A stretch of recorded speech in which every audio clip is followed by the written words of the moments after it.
കേരളത്തെ പൊക്കി പെരുമഴ. സംസ്ഥാനത്ത് അതിശക്തമായ മഴയെ തുടർന്ന് പത്തനംതിട്ട, ഇടുക്കി, കോട്ടയം ജില്ലകളുടെ താഴ്ന്ന പ്രദേശങ്ങൾ പൂർണ്ണമായും വെള്ളത്തിനടിയിലായി. പത്തനംതിട്ട റാന്നിയിൽ പമ്പാ നദി കരകവിഞ്ഞതോടുകൂടി വീടുകളിലേക്കും കടകളിലേക്കും അടക്കം വെള്ളം കയറി. ഇടുക്കിയിൽ ശക്തമായ മഴയെ തുടർന്ന് രണ്ടിടത്ത് ഉരുൾപൊട്ടലുണ്ടായി. പലയിടങ്ങളിലും ആളുകൾ കുടുങ്ങിക്കിടക്കുന്നു. അതിശക്തമായ മഴയെ തുടർന്ന് കോട്ടയം നടക്കലിൽ വീടുകളിലേക്ക് വെള്ളം കയറി തുടങ്ങി. കോട്ടയത്ത് 12 ഇടങ്ങളിൽ മണ്ണിടിച്ചിൽ റിപ്പോർട്ട് ചെയ്തു. ഈരാറ്റുപേട്ട നഗരം പൂർണ്ണമായും വെള്ളത്തിനടിയിലായി. കോട്ടയത്ത് അതീവ ജാഗ്രത പ്രഖ്യാപിച്ചു. ശക്തമായ മഴയെ തുടർന്ന് കോട്ടയം പയ്യാനിത്തോട്ടത്തിൽ ഉരുൾപൊട്ടലുണ്ടായി. വാഗമൺ ഈരാറ്റുപേട്ട റോഡിൽ 12 ഇടങ്ങളിൽ മണ്ണിടിച്ചിലുണ്ടായതിനെ തുടർന്ന് അതീവ ജാഗ്രത പ്രഖ്യാപിച്ചു.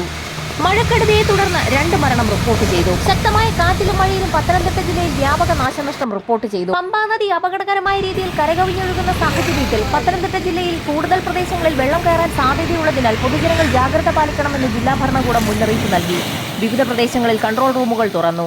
സംസ്ഥാനത്തടുത്ത 3 മണിക്കൂറിൽ പത്തനംതിട്ട, കോട്ടയം, ആലപ്പുഴ, ഇടുക്കി, എറണാകുളം ജില്ലകളിൽ അതിശക്തമായ മഴയ്ക്ക് സാധ്യത. 14 ജില്ലകളിലും മഴ മുന്നറിയിപ്പ് നൽകി. 8 ജില്ലകളിൽ അതിശക്തമായ മഴയെ തുടർന്ന് റെഡ് അലർട്ട് പ്രഖ്യാപിച്ചു. അടുത്ത 3 മണിക്കൂറിൽ കൂടുതൽ ജില്ലകളിലേക്ക് റെഡ് അലർട്ട് പ്രഖ്യാപിക്കാൻ സാധ്യതയുണ്ട്. കനത്ത മഴയെ തുടർന്ന് പത്തനംതിട്ട, കോട്ടയം, ഇടുക്കി, മലപ്പുറം, കോഴിക്കോട്, വയനാട്, കണ്ണൂർ, കാസർഗോഡ് ജില്ലകളിൽ കേന്ദ്ര കാലാവസ്ഥാ നിരീക്ഷണ വിഭാഗം റെഡ് അലർട്ട് പ്രഖ്യാപിച്ചു. എറണാകുളം, തൃശൂർ ജില്ലകളിൽ തീവ്രമഴ കണക്കിലെടുത്ത് ഓറഞ്ച് അലർട്ടും തിരുവനന്തപുരം, കൊല്ലം, ആലപ്പുഴ ജില്ലകളിൽ ശക്തമായ മഴ കണക്കിലെടുത്ത് യെല്ലോ അലർട്ടും പ്രഖ്യാപിച്ചിട്ടുണ്ട്.